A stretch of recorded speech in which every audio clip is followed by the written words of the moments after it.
नमस्कार, 7+ हेडलाइंस में आपका स्वागत है। मैं हूं मिताली सहगल। आई नजर डालते हैं सबसे पहले आज की दिन भर की प्रमुख सुर्खियों पर। हाथरस कांड के बाद केंद्र सरकार का बड़ा फैसला, महिला सुरक्षा को लेकर राज्यों को जारी की एडवाइजरी। किशनगंगा नदी से कश्मीर में असला भेज रहा था पाकिस्तान, 4 AK-74 समेत कई हथियार हुए जब्त। और जम्मू कश्मीर में नवरात्रों के लिए 15 अक्टूबर से चलेंगी विशेष ट्रेनें। और जम्मू कश्मीर कोविड-19 के कारण लगातार बढ़ रहा है मानसिक तनाव, 84 मरीज हुए स्वस्थ पर मानसिक रूप से अभी भी नहीं हुए फिट। अब समाचार विस्तार से। केंद्रीय गृह मंत्रालय ने उत्तर प्रदेश के हाथरस गैंगरेप के बाद और मर्डर कांड के बाद देश भर में पैदा हुए हालातों को देखते हुए महिलाओं की सुरक्षा के मद्देनजर आज से कड़ा रुख अपनाया है। केंद्रीय गृह मंत्रालय ने शनिवार को सभी राज्यों और केंद्र शासित प्रदेशों में प्रशासन को निर्देश दिया है कि वे महिलाओं के खिलाफ अपराध के मामले में पुलिस की कार्रवाई को सुनिश्चित करें। केंद्र सरकार ने साफ शब्दों में कहा है कि महिला अपराध के खिलाफ FIR दर्ज करने में जरा भी आनाकानी न की जाए। अपनी एडवाइजरी में केंद्र सरकार ने राज्यों से कहा है कि हर मामले में FIR दर्ज होना अनिवार्य है। इसके अलावा केंद्र ने IPC और CRPC के धाराओं के प्रावधान को गिनाते हुए राज्यों और केंद्र शासित प्रदेशों को इसका पालन सुनिश्चित करने का निर्देश दिए हैं। गृह मंत्रालय ने चेतावनी देते हुए कहा कि महिला अपराध मामलों में लापरवाही दिखाने वाले अधिकारियों के खिलाफ सख्त कार्रवाई होनी चाहिए। इसके अलावा अगर अपराध थाने की सीमा से बाहर हुआ तो कानून में 0 FIR का भी प्रावधान है। पाकिस्तान जम्मू कश्मीर में आतंकवाद को हवा देने के लिए किसी भी तरह घाटी में हथियार पहुंचाने पर आमादा है। पाकिस्तान का रवैया तब है जब कुछ ही दिनों में फाइनेंशियल एक्शन टास्क फोर्स यानी कि FATF ने तय करने वाला है कि उसने आतंकवाद को आर्थिक मदद देने के बाद अपने वादे पर कितना अमल किया है। 9 अक्टूबर को उत्तरी कश्मीर के केरन सेक्टर में हथियारों की तस्करी में पाकिस्तान आर्मी की कोशिशों को अलर्ट भारतीय जवानों ने नाकाम कर दिया। 9 अक्टूबर को 7:30 बजे रात भारतीय सैनिकों ने नियंत्रण रेखा पर किशनगंगा नदी के किनारे कुछ हलचल महसूस की। सर्विलांस की मदद से पता चला कि पाकिस्तान इस कोशिश को फेल करने के लिए सेना और जम्मू कश्मीर पुलिस ने तुरंत ऑपरेशन शुरू कर दिया। रात को सर्विलांस टीम ने फिर पाया कि 2 से 3 आतंकी एक ट्यूब के जरिए कुछ सामान को किशनगंगा नदी के जरिए भारतीय सीमा में भेजने की कोशिश कर रहे हैं। सेना ने तत्काल उस स्थान पर पहुंच गई जहां से उन्हें संदिग्ध गतिविधियों की जानकारी मिली थी। यहां से सेना ने 2 बैग जब्त किए हैं। इन बैग में 4 AK-74 राइफल, 8 मैगजीन, 240 एक राइफल की गोलियां बरामद हुई हैं। सेना ने इलाके से आतंकियों को भी पकड़ने पर कोशिशें तेज कर दी हैं। इस पर मौजूद आतंकियों के मददगारों को दबोचने के लिए भी अभियान शुरू कर दिया गया है। नवरात्रि के लिए स्पेशल ट्रेनों का परिचालन 15 अक्टूबर से शुरू होने जा रहा है। रेलवे ने इसकी टिकट बुकिंग भी शुरू कर दी है। कटरा नई दिल्ली रूट के लिए AC express special train Katra से रात 11:05 और नई दिल्ली से कटरा के लिए शाम 5:30 बजे चलेगी। इसका रूट कटरा, उधमपुर, जम्मू तवी, पठानकोट, जालंधर, लुधियाना, अंबाला, कैंट से नई दिल्ली होगा। इसी तरह से नई दिल्ली कटरा के लिए सुपरफास्ट AC एक्सप्रेस स्पेशल ट्रेनें सप्ताह में 2 दिन चलेगी, जिससे अब माता वैष्णो देवी के दर्शनों को करने में भक्तों को अब आसानी होगी। 7 महीनों से जारी कोविड-19 से संक्रमित 80,000 मरीजों में से बेशक 84% स्वस्थ हो गए हैं, लेकिन संक्रमण से मरीजों व अन्य लोगों के मानसिक स्वास्थ्य को पूरी तरह से प्रभावित कर दिया है। ठीक होने के बाद भी जहां हजारों मरीजों को फिर से संक्रमित होने का भय सताता रहता है, वहीं कोविड के कारण बेरोजगार हुए लोगों व लाखों करोड़ रुपयों का नुकसान झेल चुके व्यापारियों व अन्य लोगों में भी तनाव बढ़ गया है। विशेषज्ञों का कहना है कि अगर अब इस पर उचित कदम नहीं उठाए गए तो कोविड-19 के कारण आने वाले दिनों में मानसिक तनाव से पीड़ित होने वाले मरीजों की संख्या कई गुना तक बढ़ सकती है। जम्मू कश्मीर के उपराज्यपाल मनोज सिन्हा ने आज तालाब तिलों में बाबा जीतो किसान केंद्र और कृषि मॉल का उद्घाटन किया। उपराज्यपाल ने अपने संबोधन में कहा कि ये बहुप्रतीक्षित बुनियादी ढांचा कृषि समुदाय की सेवा करेगा और उन्हें कृषि में इस्तेमाल होने वाले नवीनतम तकनीकी और तकनीकों से मिलने वाले प्रशिक्षण प्राप्त करने का अवसर प्रदान करेगा। इस कार्यक्रम में मुख्य सचिव कृषि नवीन कुमार चौधरी, डिवकॉम संजीव वर्मा और अन्य वरिष्ठ अधिकारी और बड़ी संख्या में किसानों ने भी हिस्सा लिया। कि कितने हार्स पावर के ट्रैक्टर किसान यूज करता है, क्योंकि जो ज्यादा हार्स पावर के ट्रैक्टर हैं वो सामान्यतः ईंट ढोने के लिए, मिट्टी ढोने के लिए या परिवहन के लिए उपयोग में लाए जाते हैं। तो कृषि और किसान जिन ट्रैक्टर्स का और जिन उपकरणों का इस्तेमाल करता है उन पर जितनी अधिकतम सहायता दी जा सकती है वो यूटी प्रशासन निश्चित रूप से देगा। एक और मैं समझता हूं कि क्रांतिकारी परिवर्तन यहाँ के लैंड लॉज में परिवर्तन के आधार पर होगा। सेब लगाने के लिए और काटने के लिए अनुमति की जरूरत थी। अब मुझे लगता है कि इस इलाके के लोग भी हॉर्टिकल्चर में विशेष रूप से सेब के क्षेत्र में अपना योगदान दे सकेंगे, जिसका इंतजार लंबे समय से आपका था। ये प्रस्ताव भारत सरकार मोटे तौर पर स्वीकृत करने वाली है 2-4 दिन में, या हो सकता है आज कल में ही हो जाए। तो मुझे लगता है कि आपके लिए एक बड़ा अवसर उपलब्ध होने वाला है। 9 योजनाएं हैं कृषि मंत्रालय की, भारत सरकार की, उसका पूरा लाभ मिले इसके लिए नवीन चौधरी जी, इनकी पूरी टीम काम कर रही। मैं फिर कभी तो नवंबर से यहीं रहना है, तो किसानों के एक नहीं अनेक कार्यक्रम हम लोग करेंगे, खुला संवाद भी करेंगे और जो देश के प्रगतिशील किसान उनको यहाँ बुलाना, निमंत्रित करना, आपसे उनकी चर्चा कराना, जो कृषि वैज्ञानिक हैं देश के माने जाए उनको बुलाना, उनसे आपको प्रशिक्षित करना, ये सब काम आने वाले दिनों में हम लोग निरंतर रूप से करने वाले हैं। और आपको भी देश के दूसरे भागों में भेजना, ताकि वहां क्या क्या हो रहा है आप देख करके आवें और उसका केवल प्रयोग न करें बल्कि अपनी जमीन पर उसे हकीकत के रूप में उतारें।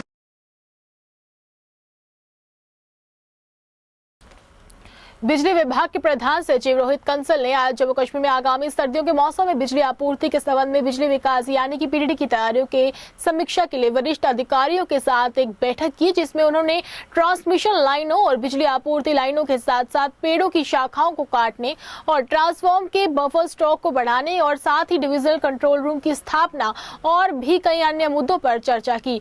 इस अवसर पर रोहित कंसल ने संबंधित अधिकारियों को क्षतिग्रस्त हुए ट्रांसफॉर्म और भी चीजों को समय से पहले ठीक करने के जरूरी निर्देश दिए, ताकि सर्दियों के मौसम में बिजली की समस्या से लोगों को रूबरू न होना पड़े। बैठक में प्रबंधक निदेशक केपीडीसीएल और मुख्य अभियंता केपीडीसीएल, चीफ इंजीनियर प्रोजेक्ट्स SXICN और अन्य संबंधित अधिकारी भी उपस्थित थे।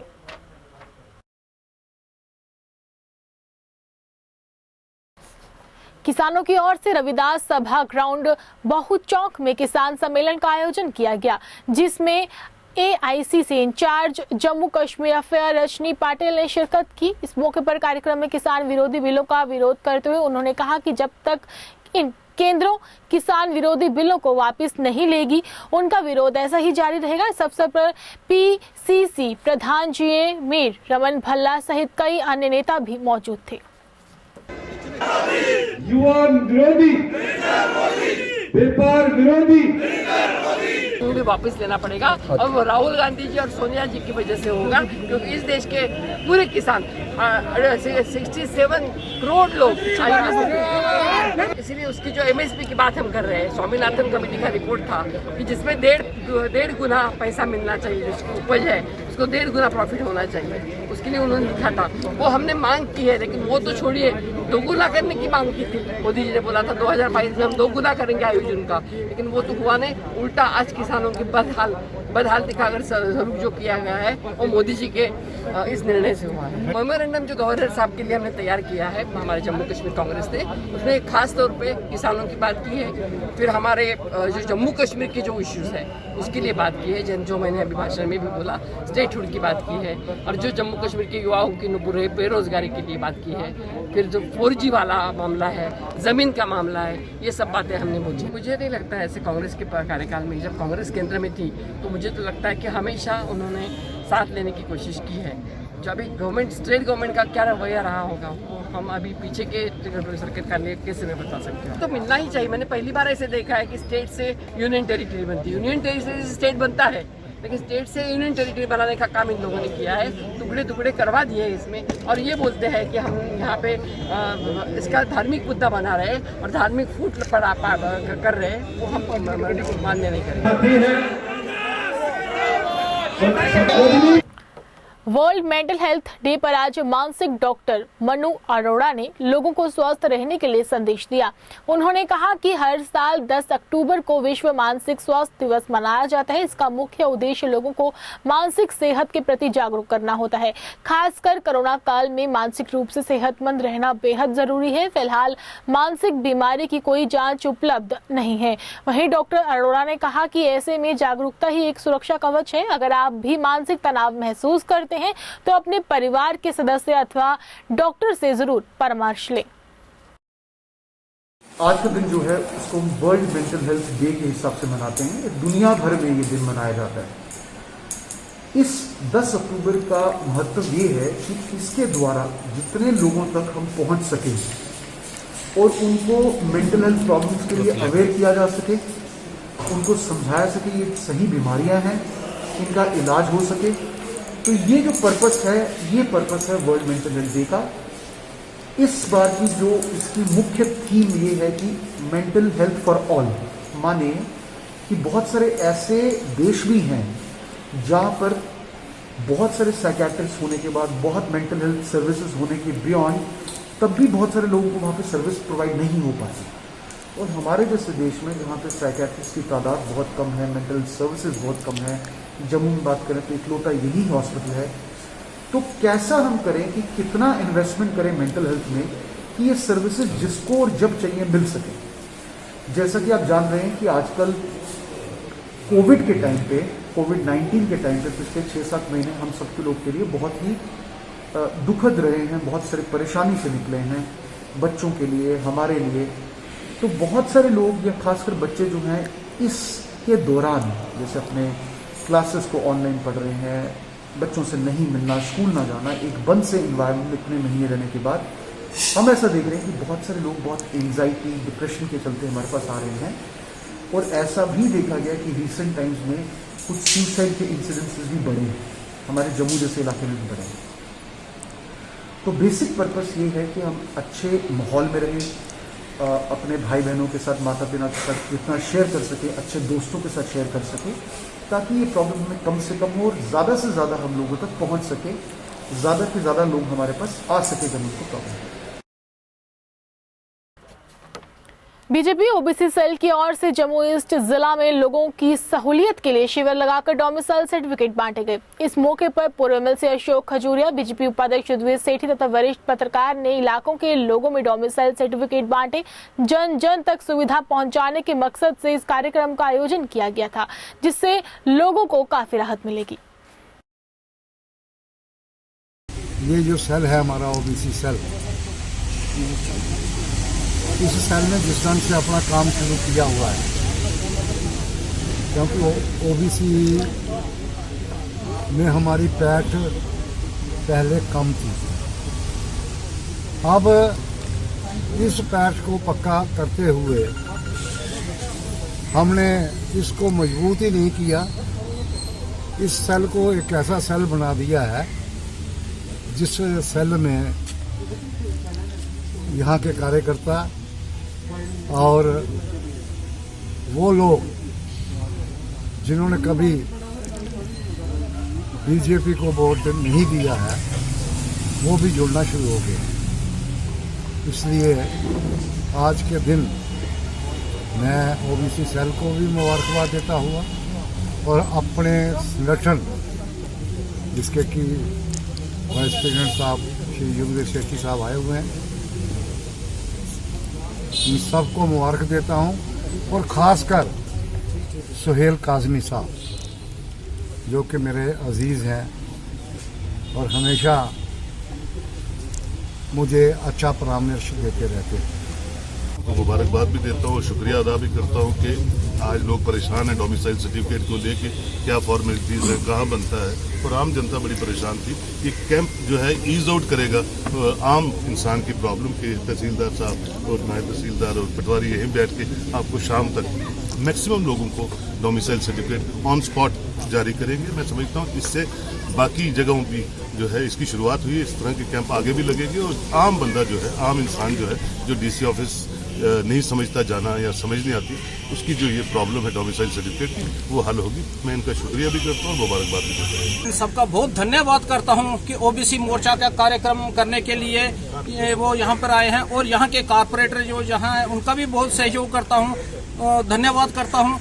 और ये जो कार्यक्रम है हमारे जो जिला के अध्यक्ष हैं हमारे अनिल बरगोत्रा जी, उनकी अध्यक्षता में किया जा रहा है, और इसका दोनों कार्यक्रमों का जो अरेंजमेंट है वो हमारे सुनील प्रजापति जी है, मैं इनका भी धन्यवाद करता हूँ। आज 9वें दिन भी अपनी रिलीफ बढ़ाने की मांग को लेकर धरने पर बैठे कश्मीरी विस्थापितों से आज जम्मू कश्मीर अपनी पार्टी के नेताओं ने समर्थन किया। धरने पर बैठे कश्मीरी विस्थापितों से मिलने के पार्टी के प्रधान मनजीत सिंह, जनरल सेक्रेटरी विजय बकाया पहुंचे। उन्होंने सरकार से मांग की कि उनकी जायज मांगों को और रिलीफ बढ़ाया जाए तथा नौकरी देने की मांग को भी जल्द से जल्द हल किया जाए।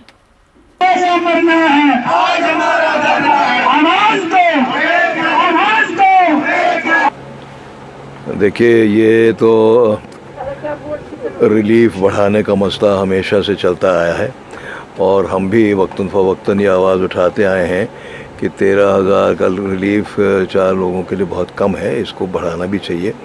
और ये आज जो धरना इन्होंने किया है, मजबूर होकर यहाँ पे बैठे हैं क्योंकि इन्हें लगता है कि इनकी आवाज़ कोई सुनता नहीं। और इसी तरह से बहुत सारे मसले हैं हमारे विस्थापित कश्मीरी भाइयों बहनों के, जिनकी तरफ शायद सरकार तवज्जो इसलिए नहीं दे रही कि वो सोचती है कि जगती में बस गए हैं, मुट्ठी में बस गए हैं, पुरखों में बस गए और इनके मसले कोई रहे नहीं। अब ये बार बार याद दिलाना पड़ता है कि विस्थापित लोग हैं, इनके बच्चे पढ़ने लगे हैं, बड़े हो गए हैं, शादियाँ करनी हैं, और 13,000 की रिलीफ कुछ नहीं होती। मुझे याद है जब ये विस्थापन हुआ तब मैं डिविजनल कमिश्नर था, और ये बुनियाद जो बनी इस रिलीफ पैकेज की वो मेरे और जगमोहन के बीच में फ़ोन पे बनी। तब 1,000 रुपया का रिलीफ हमने रखा, और ये राशन रखा, और स्कॉलरशिप रखी बच्चों के, और एडमिशन रखा स्कूल इवनिंग कॉलेजेस में। उसके ऊपर ये धीरे धीरे रिलीफ बढ़ती गई, लेकिन 13,000 बिल्कुल नामुनासिब है। हम तो कहते हैं ये 25,000 मांग रहे हैं, हम तो कहेंगे, हमारी अपनी पार्टी मनजीत सिंह जी, मैं अपनी ज़ाती तौर ये कहूँगा कि 25 से 30,000 तक के रिलीफ होनी चाहिए, ताकि जो इन्होंने खोया है कश्मीर में अपनी गलती के बावजूद, उसका तो कुछ मुआवजा मिले। आज हमारे धरने का 9वां दिन है। सरकार अभी आंखें नहीं खोल रही है अपनी। खैर, ये हंगर स्ट्राइक हमारी तब तक जारी रहेगी जब तक हमारे मसाइल, हमें 2 पॉइंट है इस वक्त मेन, रिलीफ बढ़ाने की, और जिन घरों में नौकरी नहीं है उन घरों में एक नौकरी कम से कम मिलनी चाहिए। हम मशकूर है बकाया साहब के और मनजीत सिंह साहब के, अपनी पार्टी के, जो हमारे समर्थन में आज आए। हम इनका दिल के गहराइयों से वेलकम करते हैं, धन्यवाद देते हैं। और हम तमाम पार्टियों से, ये कश्मीरी पंडित ने ये हंगर स्ट्राइक, जगती टूर्नामेंट कमेटी ने, ये किसी पॉलिटिकल पार्टी की तरफ से नहीं है। हम तमाम उन पार्टियों को वेलकम करेंगे, उनका आभारी रहेंगे जो हमारे साथ इस वक्त आएंगे, हमारा मदद करेंगे।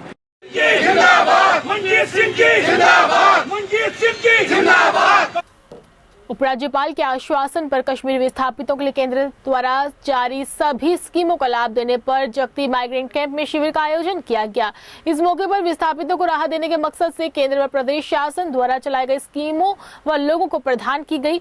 इस अवसर पर रिलीफ विभाग के प्रिंसिपल सेक्रेटरी व कमिश्नर भी उपस्थित थे। नहीं, ऐसा कुछ नहीं है, ठीक है, फेलियर नहीं है। क्या है कि एप्लीकेशंस ऑनलाइन जो है काफ़ी सारी आती है। दिन में कम से कम जब स्टार्ट हुआ तब रोज दिन में 1,000-1,500 आ रही थी पर डे, तो एकदम से डिस्पोज ऑफ नहीं हो सकती थी, जिसकी वजह से लॉट बढ़ गया। और क्योंकि सारी इंप्रूवमेंट्स हो रही थी, टाइम टू टाइम इंप्रूवमेंट्स हो रही थी, तो आज की डेट में 100-200 आ रही है। And every day we are disposing of 200 domiciles, 150-200 domiciles every day, online और ऑफलाइन तो साथ में चल ही रहा है। ये भी लोगों सर वही चीज़ है कि 15 दिन दिए हुए हैं, लेकिन अब उसमें क्या था, एक क्राइटेरिया भी था कि पहले जॉब पर्पसेस के लिए होगा, लेकिन हमारे पास जो एप्लीकेशन है वो 6 महीने का बच्चा भी लेके आया हुआ है और 80 साल का एज्ड भी, ठीक है। It is everybody has come to us. तो उस चक्कर में क्योंकि बढ़ गया, लॉट बढ़ गया हमारे पास, तो पेंडेंसी उस वजह से रेज होती गई।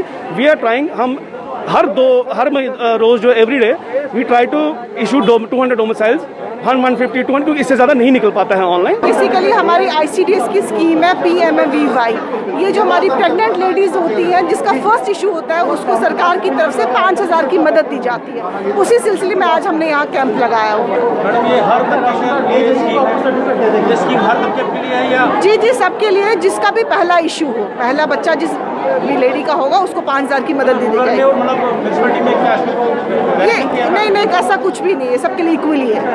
देखिए जी, ये जो आज यहाँ कैंप लगा है इसकी हमें 4-5 साल पहले की डिमांड था। ये जो आयुष्मान भारत है ये हमारे कश्मीरी पंडित माइग्रेंट के लिए इतना इम्पोर्टेंट है क्योंकि ना हम घर के हैं ना हम घाट के हैं, क्योंकि हमारे पास कुछ नहीं है, जो है वो छोड़ के हम यहाँ आए।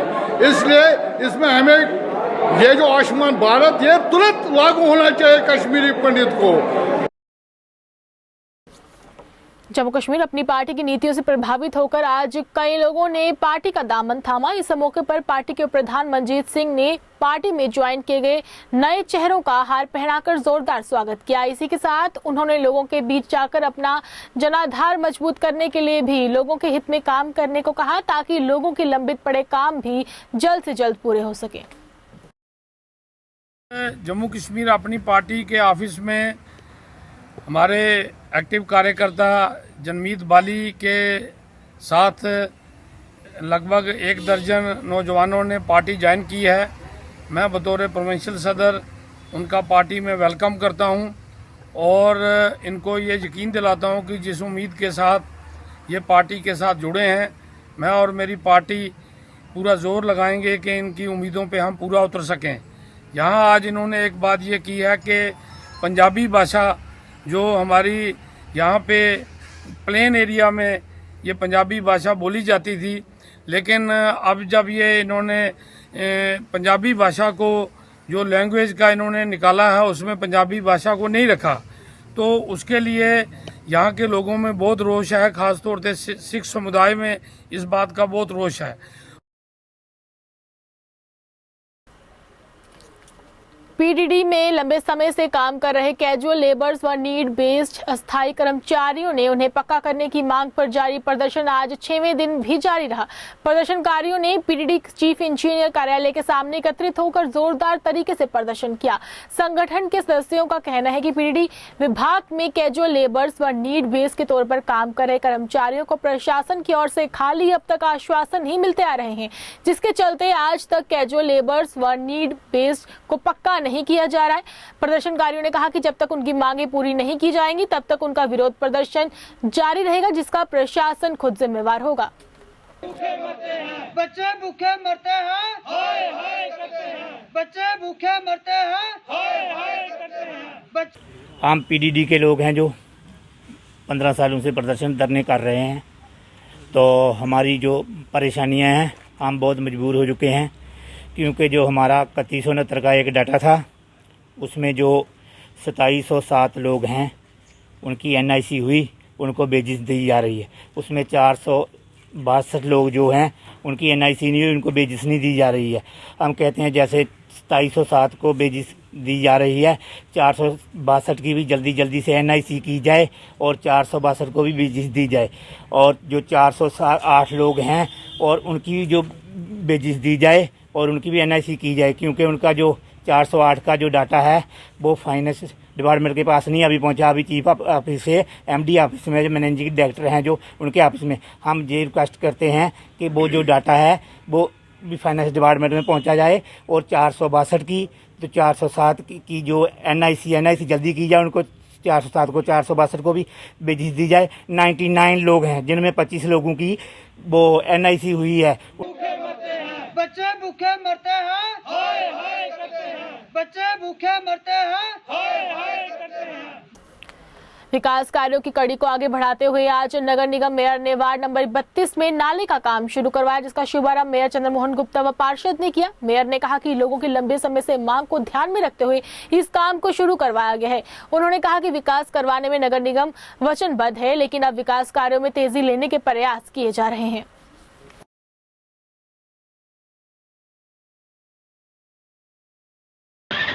आज वार्ड नंबर 32 में यहाँ पर हमारा मंदिर भी है और संत प्लाजा के साथ में जो मेन गली है यहाँ पर डीप ड्रेन का काम शुरू किया गया है। काफ़ी देर की ये प्रॉब्लम थी लोगों की और कई बार यहाँ मंदिर में पार्क में आना हुआ, इसका भी काम करवाया, लेकिन यही था कि ये हमारी नाली कब बनेगी और लगभग 17 लाख से आज इसका काम शुरू किया गया है डीप ड्रेन का।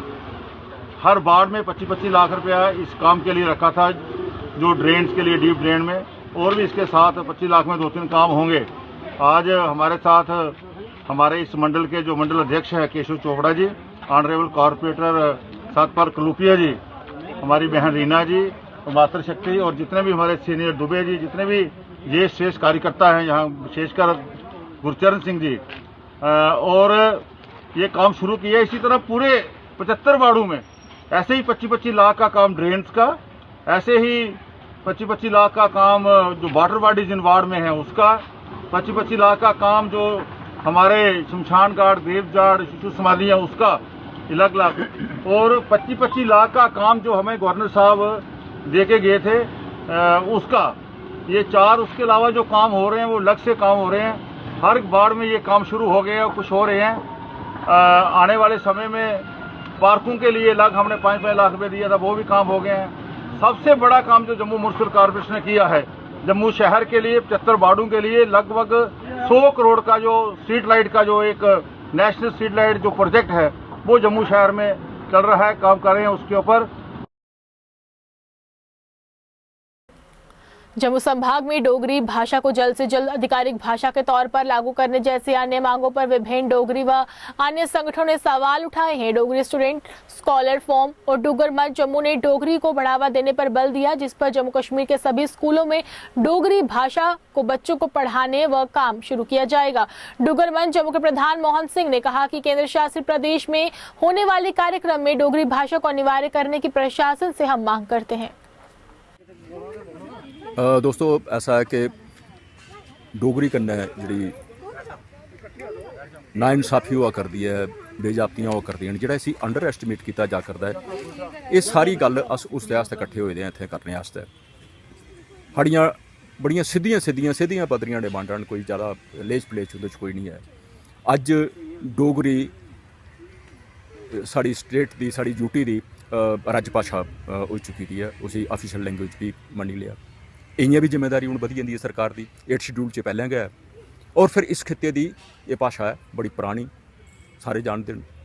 अस आखने कि 404 हायर सकैंडरी स्कूल ने, असेंगी इ'यां ओह् नहीं करो, इधर उधर नहीं करो, असें पूरे दे पूरे स्कूलें च चाहिदा सब्जैक्ट, पूरे 404 स्कूलें च सब्जैक्ट चाहिदा, ना उहदे कोला एक घट्ट ना उहदे कोला एक बद्ध। जिन्ने स्कूल हैं सारे सब्जैक्ट चाहिदा, टीचर चाहिए।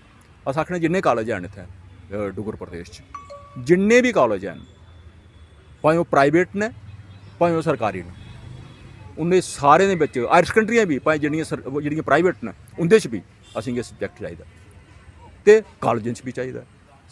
डिस्ट्रिक्ट गुरुद्वारा कमेटी ने जम्मू में पंजाबी भाषा को आधिकारिक भाषा के तौर पर लागू न करना तथा अन्य मसलों पर सवाल खड़े किए हैं। पत्रकार वार्ता के मौके पर डीपीसी के जनरल सेक्रेटरी फतेह सिंह ने कहा कि केंद्र सरकार द्वारा जिस तरह 5 भाषाओं को आधिकारिक भाषा घोषित किया गया, उसी तरह पंजाबी भाषा को भी आधिकारिक भाषा लागू करने पर सिख संगठन लंबे समय से मांग करता आ रहा है, लेकिन पंजाबी भाषा को आधिकारिक भाषा के तौर पर लागू नहीं किया गया। उन्होंने कहा कि पंजाबी भाषा को भी जल्द से जल्द आधिकारिक भाषा घोषित की जाए, नहीं तो सिख संगठन इसका कड़ा विरोध करेगी, जिसकी सरकार जिम्मेवार होगी। प्रेस कॉन्फ्रेंस डिस्ट्रिक्ट गुरुद्वारा प्रबंधक कमेटी जम्मू वालों जो कि पिछले दिनी 5 लैंगुएज ਨੂੰ ऑफिशियल लैंगुएज ਦਾ ਦਰਜਾ ਦਿੱਤਾ ਗਿਆ ਹੈ। ਸਾਡੀ ਪੰਜਾਬੀ ਮਾਂ ਬੋਲੀ ਨੂੰ ऑफिशियल लैंगुएज ਦੇ ਵਿੱਚ ਦਰਜ ਨਹੀਂ ਕੀਤਾ ਗਿਆ, ਬਾਹਰ ਰੱਖਿਆ ਗਿਆ ਹੈ। ਸਿੱਖ ਕੌਮ ਦੇ ਵਿੱਚ ਬਹੁਤ ਵੱਡਾ ਰੋਸ ਹੈ। दूसरिया ऑर्गेनाइजेशन भी चाहे दूसरे धर्म भी जो कि पंजाबी बोलते हैं, पंजाबी नाल प्यार करते हैं, उन्होंने भी थां तो प्रोटेस्ट होए ने ते प्रेस कॉन्फ्रेंसां होईयां ने, पर सरकार ने हाले तक कोई एक्शन नहीं लिया। अज असीं सरकार नूं पुरजोर मंग करते हाँ कि जल्दी तो जल्दी साडी पंजाबी मां बोली नूं ऑफिशियल लैंगुएज का दर्जा दे के उहदे नाल शामिल किया जाए। नगर निगम की ओर से विकास कार्यों की कड़ी को जारी रखते हुए आज शहर की टांगे वाली गली की वार्ड नंबर 1 में नालियों को बनाने का काम शुरू करवाया गया। डिप्टी मेयर पूर्णिमा शर्मा ने कहा कि लंबे समय से इलाके में नालियां बनाने के लिए लोगों की मांग थी, जिस पर आज 14 लाख की लागत से बनने वाली नालियों का काम शुरू करवाया गया है, जिससे वार्ड के लोगों को अब काफी हद तक राहत मिलेगी। आज की हमारी म्युनिसिपल कॉरपोरेशन की तरफ से जो डेवलपमेंट की श्रृंखला हमारी चल रही है, उनके माध्यम से ये जो वार्ड नंबर 1 में नालियों को प्रीकास्ट नालियों बनाने का और उनको ढकने का जो काम है वो आज यहाँ टांगे वाली गली से लेके चौकी तक हमारा शुरू किया गया है। इसकी जो लागत है वो 14.73 है। सारे वार्डों में ये प्रयास किया जा रहा है कि ऐसी ही लागत से हमारी डेवलपमेंट श्रृंखला शुरू हो और जो हमारी पुरानी नालियाँ उनको एक स्वस्थ सही कंडीशन में लाया जाए, ताकि पानी का फ्लो सही हो और हाइजीनिकली हमारे जो वार्ड्स हैं वो प्रॉपरली मेंटेन रहे। बहुत धन्यवाद।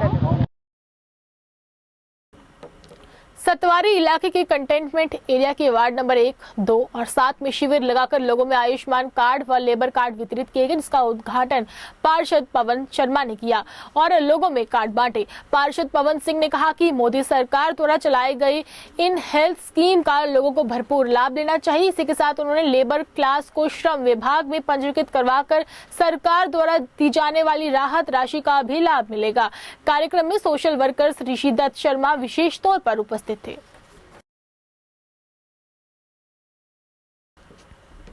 जम्मू वेस्ट असेंबली मूवमेंट के प्रधान सुनील डिंपल ने शहर के पेट्रोल पंपों पर तेल की कमी का विरोध किया। उन्होंने कहा कि जम्मू और अन्य 10 जिलों में पंपों में तेल की कमी को लेकर लोगों को खासी परेशानियां हो रही हैं, जिसके चलते जम्मू कश्मीर के दूर दराज के ग्रामीण इलाकों, वेयरहाउस, सब्जी मंडी और आवश्यक वस्तुओं से लदे ट्रक तेल की कमी से जम्मू नहीं पहुंच पा रहे हैं, जिसके कारण दामों में बढ़ोतरी हुई है। वहीं सुनील डिंपल ने पीएम और एलजी से पेट्रोल डीजल आपूर्ति सुनिश्चित करने की अपील की है।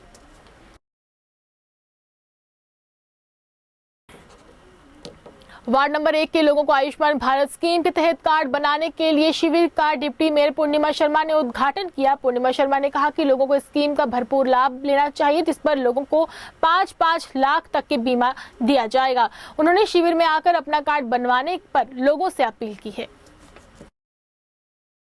हमारे प्रधानमंत्री जी के द्वारा जो फैसिलिटी हमारे जम्मू कश्मीर के लिए प्रोवाइड की गई है, हर एक जरूरतमंद हद तक जो फैमिलीज पहले आयुष्मान हमारे ई कार्ड में जो सम्मिलित ना हो पाई थी, उस सर्वे में ना आई थी, उन सब फैमिलीज को इनका लाभ मिल पाए। 5 लाख का प्रति फैमिली प्रति जन उनका जो है वो आयुष्मान कार्ड बना जाए और फ्री उनको 5 लाख का जो है वो मेडिकल फैसिलिटी प्रोवाइड की जाए।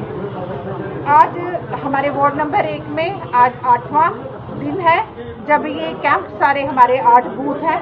कोशिश कर रहे हैं कि हमारे 8 के 8 बूथ हमारे 1, 2, 3, 5, 6, 7 आज कवर हो रहे हैं।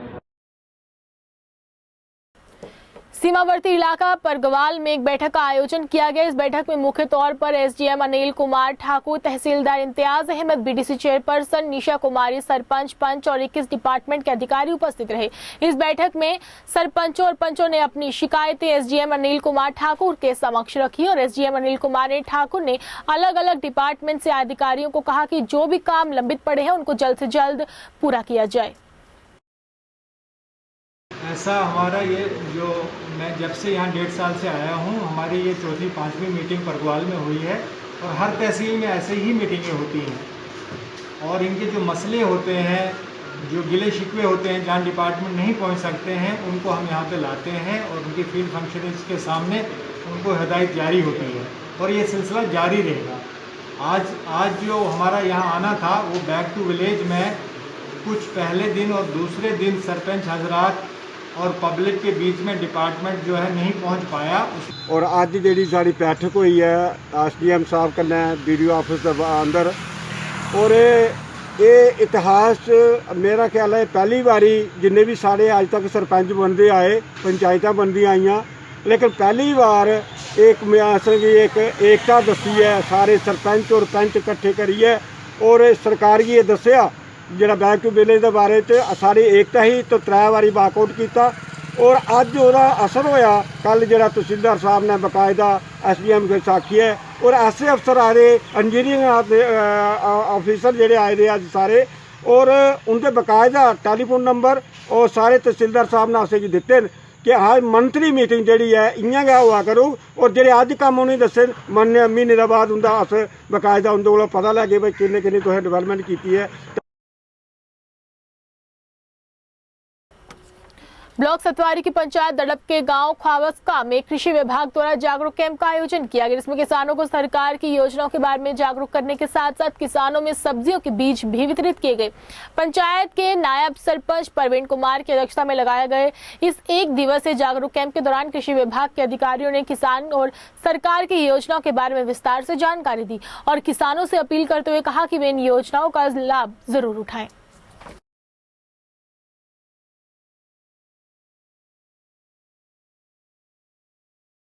आज यहाँ हमारे गांव में एग्रीकल्चर द्वारा सब्जियों का बीज वितरण किया जा रहा है और गांववासियों से मेरी अपील है कि इसका ज़्यादा से ज़्यादा लाभ उठाएं और आपके चैनल के माध्यम से सरकार से मैं यह अनुरोध करना चाहता हूं कि अभी हाल ही में जो किसान बिल 2020 लाया गया है इसमें बहुत सारी खामियां हैं और ये कुछ एक तथ्य जो बताते हैं कि जब अंग्रेज़ों का समय था तो उन्होंने भी यही चाहा कि जो किसान है ये हमेशा गरीबी रहे, इनके ऊपर ध्यान नहीं दिया गया और जो हमारी मौजूदा सरकारें हैं इनकी भी नीति यही है।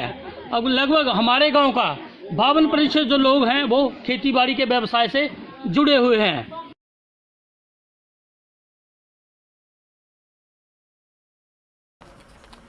फोनेक्स क्लासेस ने आज अपने कार्यालय में प्रेस कॉन्फ्रेंस कर अपने इंस्टीट्यूट के बारे में मीडिया के जरिए लोगों को जानकारी दी और बताया कि इस कोविड-19 की महामारी के समय में ऑनलाइन और ऑफलाइन भी बच्चों को कोर्सेज करवाए जा रहे हैं। उन्होंने अपने बच्चों में इंस्टीट्यूट में अच्छे अंकों से पास हुए बच्चों से भी रूबरू करवाया, जिन्होंने इस कोविड-19 महामारी के समय में अपनी मेहनत से अच्छे अंक लेकर इंस्टीट्यूट के साथ साथ अपने परिवार का नाम भी रोशन किया है। ये प्रेस कॉन्फ्रेंस हमने बुलाई है अपने बच्चों की सक्सेस को सेलिब्रेट करने के लिए। हमारा स्टूडेंट ऋत्विक महाजन जो है 2528 रैंक के साथ जो है इस स्टेट का बेस्ट रैंक इसने गेन किया है IIT JEE में और 2662 के साथ वैभव शर्मा जो है इसने स्टेट में 2nd रैंक जो है अचीव किया है। तो इस टाइम पर जो फिनिक्स क्लास की स्टडी है उस पर स्टैंप लग गई है कि that is the best study जो कि इस स्टेट में हो रही है। हम इसको जो है क्लेम कर रहे हैं कि Phoenix classes is the best coaching institute in this state, क्योंकि ये रिजल्ट प्रूव कर रहा है और हमारा नीट के रिजल्ट ने भी प्रूव कर दिया, जहां पे कि 17 सिलेक्शंस हमने 32 स्टूडेंट्स में से दी हुई है। आइए चलते चलते एक बार फिर से नजर डालते हैं आज के दिन भर की प्रमुख सुर्खियों पर।